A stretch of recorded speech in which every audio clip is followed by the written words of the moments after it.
Hey there, Middle Earth Strategy Battle gamers. So, today I'm gonna be doing a review on the Gondor War supplement. The Gondor War is the first real big supplement to come out in the Middle Earth banner. So I figured I'd go ahead and review it real quick. Um, so this book I like a lot. It's a real good book. I'm glad to see that they're coming out with new profiles again and new scenarios and things like that. So if you're into scenario play, if you like to play the scenarios that recreate the scenes from the book and the movie, this book is not has no shortage of that. It starts off, there's scenarios going from the two towers where Faramir and his rangers ambush the Haradrim. The ambush of Ithilien the name of the scenario. Then there's the raiding of the Pelagir. So there's just a ton of scenarios that pretty much cover, the entire war in Gondor. Hence the name Gondor War. Um, so this has a bunch of scenarios. If you're into scenario play, then you'll love this book for that reason. Um, I think they said there's around 30 of them, which I could believe. I'm flipping through them as I talk. Defend the Gate, um, Docks of Harlond, Death of Gothmog, Dead Arrive, the Black Gate Left Hill, and then there's a campaign system for the scenarios as well. So the thing that really got me like excited for this book was the new profiles. New profiles is like one thing that keeps me kind of excited about what's like kind of the future, because I think predominantly my favorite era in Lord of the Rings is the War of the Ring, and I was like really excited to see what they did. We already knew here in the Tall was coming out. We already knew Ingol was coming out. The Mumok war leader, Iloris and Denethor. So all these guys came up before the book came out, but we knew that there were extra ones in the book. Um, so I believe each faction got about 3 heroes with a asterisk, I guess, next to a few. Um, so yeah, so Minas Tirith got Minas Tirith's the first army list in here, which makes sense.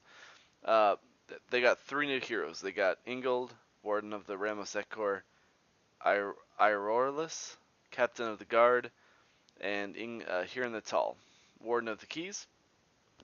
So all 3 of these heroes add a tremendous value to Minas Tirith. I've seen, out of all the events I've gone to already, I've seen, I think, about every Gondor army, Minas Tirith army, include here in the Tall and or Ingold. I mean, both of them are just really solid. And then I personally think Iroralis plays a really good role in a Horde Gondor army. If you really want to play like a Horde Gondor, take numbers, you can take Iroralis, who's relatively cheap in his points, and he's a pretty good fight value and stuff like that. Um, so the three characters for Minas Tirith I think are really good. I won't go into too much detail about what they do, um, but basically Huron hits hard. Ingold can buff your warriors, uh, where your guys don't back away. And then Iroralis has the same rule as Thorin's Oaken Shield, where he can shield and do a strike back. Is basically it. Okay, so then the fiefdoms is the next section. There are no fiefdoms, no new fiefdoms characters in this book, which I personally think is a little bit of disappointment, because I play fiefdoms, is my kind of Gondor army, and I was hoping they'd get 2 or 3 characters as well. In the book, um, they mention a ton of fiefdoms that show up to Minas Tirith, and they only have a handful of them already. Imrahil, Forlong, Dunhir, and Angbor. And technically, Angbor wasn't in the Battle of Minas Tirith, so there's a bunch more. And I thought they were gonna add maybe 3 or 4 more, um, but they didn't do that, which I'm disappointed about personally. I think that's a missed opportunity. And then the next section is Rohan, and I literally love everything about these Rohan profiles. As someone who plays Rohan, and that I've always wanted to see a Elfhelm profile, which we got. Um, and by the way, for both Gondor and Rohan, we haven't gotten a new profile for him since I think at least 2012. I think the King's Huntsman and the Knight of the White Tower were the first two, were the last two profiles that these armies got. Um, but in this Rohan section, we have Dernhelm, who is basically Eowyn in disguise. She is probably the best hero that Rohan got. In terms of she has really good attack value. She's cheap. Mary can be a passenger for matched play on her horse, which is really solid. She has a bunch of rules. If you want to if you play Rohan, I highly recommend Dernhelm. I would highly recommend it. In fact, if you play Gondor, Rohan, Mordor, I would recommend getting Gondor War because it unlocks. You can get the profiles and things. That's one reason why I'd recommend this book. Um, then there's Elfhelm. Now Elfhelm's already got his model, and you can see I did an unboxing for him, and I have used him now a few times in a kind of practice game, and I think that his profile at first, when I first saw it, read it, and I think most people's kind of general reaction to it was kind of weak. When you think of Elfhelm, you think of a Marshal of Rohan, you think of a really mighty guy. But in the test games I've had, he actually fits really nicely into an army. He has a different role. It's kind of like Théoden. Théoden has a certain role in a Rohan army. I think Elfhelm would.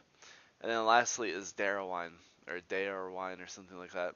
Um, both, by the way, all these profiles, I'm not sure if Ingold was, but I know that Huron and Darowine and Elfhelm were all in the War of the Rings mega game book, which I remember in prediction, I was expecting them because I think it sets a precedent. You can see, Games Workshop, why wouldn't they make these in SBG and make the profiles for them? But then there's Darowine, and he's also a beast. I mean, I can't really say anything bad about the profiles. I think they're really solid. I think they fit into armies really well. All right, so now we're going to go into Dead of Dunharrow. Dead of Dunharrow got one new profile, and it is the Herald of the Dead. These guys are really good. I think it's really cool that they got a profile too, because Dunharrow's only ever had one hero, and that's King. And he's the Herald of the Dead. He has the Spectral Walk. He does everything else that a dead guy does, but he also has Council of the Dead, or the King's Council. If he's in 3 inches, then he can basically use his will to enable the King of the Dead to use a heroic action, which is something that is really cool. I'm glad that they did that. I think it'll add for some interesting scenarios. I think it's a really good profile. So then we move on into Mordor. There is Garrett, Master of the Reserves, Gothmog's Enforcer, Zagdush, Orc Captain, Goroth, Captain of the Morannon. So all 4 of these profiles are really cool. So here's the thing about Mordor, is I think specifically because in this supplement they introduced something called Legendary Legions, which is basically a preset army that gets a bunch of buffs, but it's highly thematic. And I noticed, really for Mordor, all 4 of the characters they got are kind of little henchmen of Gothmog, which I thought was really cool. So Guritz is the guy in the movie. He's one of the prominent orcs that's always next to Gothmog. He has the skull on his helmet. He used to scare me as a kid. He he has the Master's Reserve role, which is basically he could do +1/-1 on a Maelstrom game. Then there's Gothmog's Enforcer, who has the same role as the Herald, I think. Okay, so he can spend a will point if he's in 3 inches of Gothmog, and Gothmog can use call heroic moves. Then there's Zagdush, who can he can do an ability where he decreases a stat line and improves his attacks. Then there's Goroth. Goroth, I think, is the one of the most scary guys in this Mordor section. He's strength 5 with a tune of weapon and burly. Then he has Come Here Maggot, and he could throw a orc who's within 2 inches of him in the way to take the wound for him. On a, you got to roll a dice and roll a certain number, but it's a really cool profile. Actually, I've been thinking about picking up a Goroth model because I really want to try him out. Now we move into the Serpent Horde. So there's Farharad, which not getting any new. Farharad did get the new War Mumok leader, who is basically a souped-up War Mumok. Pretty scary profile. Then we go into Corsairs of Umbar, who got one new profile called Delgmar, Master of Umbar. He has a rule, very thematic, ruthless commander. If he's within 3 inches, he may choose to reroll. Delgmar may choose to reroll a single dice during a duel roll. However, if the warriors fail, then they take a hit. So it's basically representing Delgmar whipping your guys to get them in. And then the Serpent Horde got a new character named Reza the Fang, Serpent Horde Fang, and he has like a rule called the Serpent's Weapon. You have to target an enemy hero. You have to write down like a little enemy hero if you want to fight. So for instance, you could write down Baragon or someone, and if you end up in base contact, then you get a buff to your fight value. So it's a pretty cool rule. I actually have not. I've seen 2 guys use Delgmar, and they've said that he works really good in their armies. I haven't seen anyone use Raza yet, and I actually haven't seen anyone use the new orc characters. So I can't say how they've fared yet. So now that we're past the profiles, we go into the Legendary Legions, which was supposed to be one of the really big highlights of this book. And I think that the Legendary Legions actually add a brand new kind of way of playing the game, especially since I actually think, in terms of like a matched play, I don't think you're honestly losing that much depending on how you play or kind of what play style you have. I think that you actually could be gaining a lot of really cool tools to use in your army. So the first Legendary Legion in here is the Rangers of Ithilien, and basically this is the representing it's representing the scene in the Two Towers with where Frodo, Sam, Merry, and Pippin are cooking the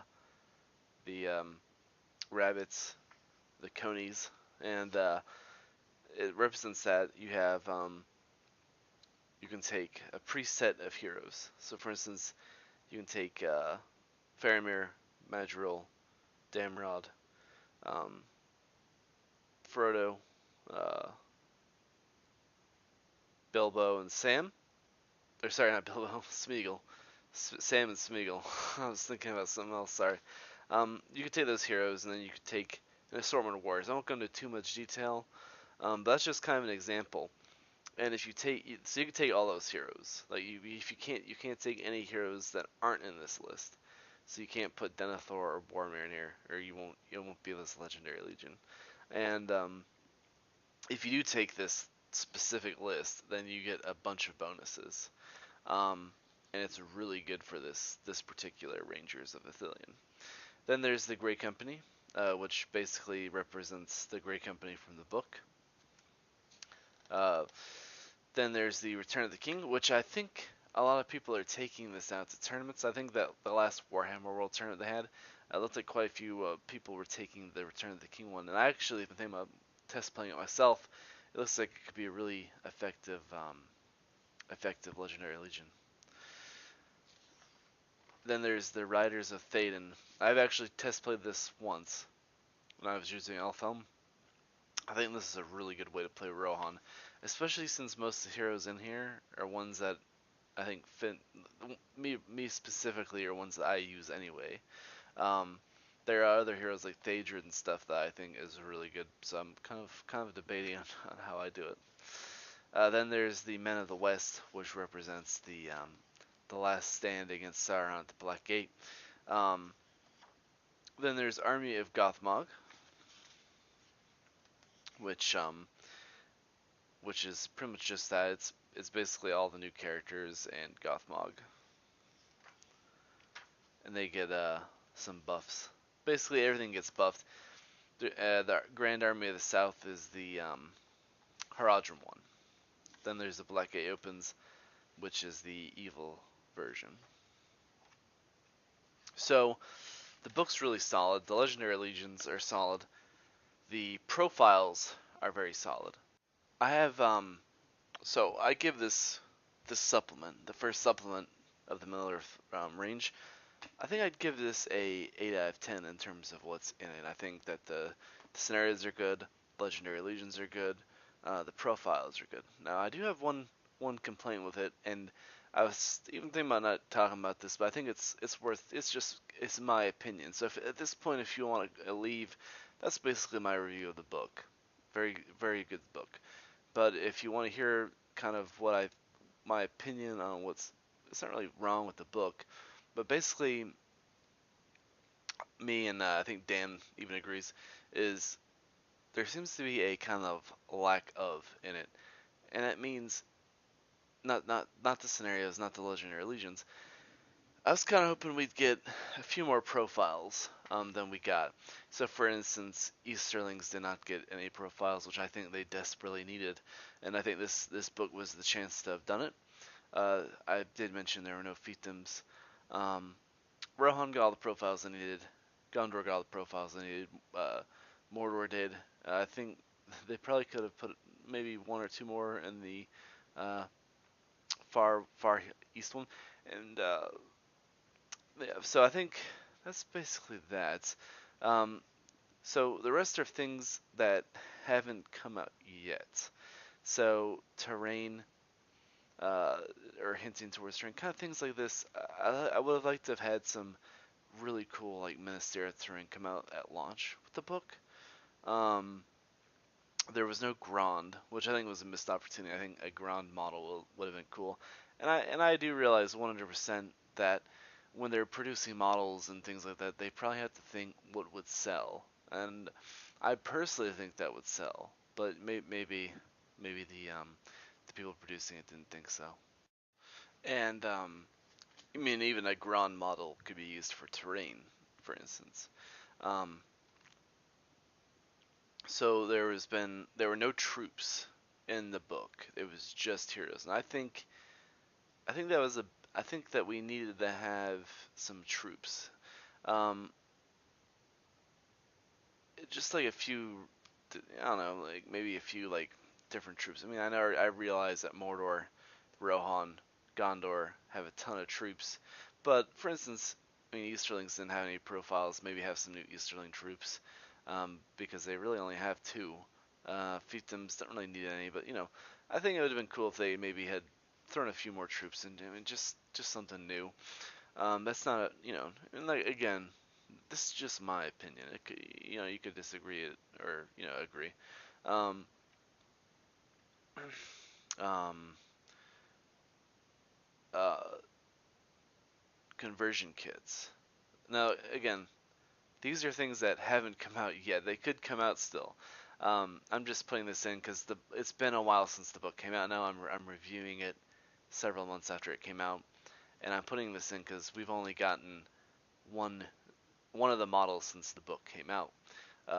Dernhelm, uh, Delgmar, and Raza have been released. They've shown the models, like so they'll be coming out soon, but they're not out yet. And I just said we've only gotten one model since the book launched. It would have been cool if we had launched the book with these models. No, granted, um, and then had conversion kits. So, for instance, Gundabad Warriors got conversion kits, and they're a pretty. I don't see everyone using Gundabad Warriors, for instance, but like Warriors of Asterith, Moran and Orcs, um, Haradrim Warriors, Riders of Rohan. These are all pretty common troop choices that people use. It would have been cool if they had come out with maybe some conversion kits. And I 100% realize that I put this video up and then come out tomorrow, or all this stuff could be announced tomorrow for all I know. But it just seems that we've been kind of kept in the dark in terms of new releases and things coming out with Gondor at War. Because I really was excited for Gondor at War, and I think it's a really solid book. The scenarios are really solid. The profiles in it are really solid. Maybe I kind of hyped myself up too much, but I think that it was a good release. I just kind of would like to see a little bit more come out with it, because my fear is that they'll release a few of the models for the profiles, but then they won't do anything else with it, and then they'll push out the next supplement. And I mean, because it's not really the current Middle Earth team's fault. Games Workshop hasn't released terrain kits. I mean, that's really the big one for me. I want to see some new terrain.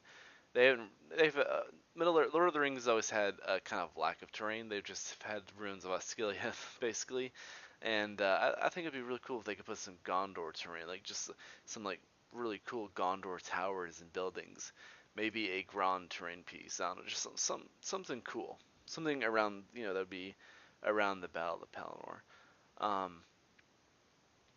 But anyway, it's just kind of a tangent. I think that I think that it's you know just something I'd like to see. But please like, share, subscribe, and comment. We'll see you guys in the next video.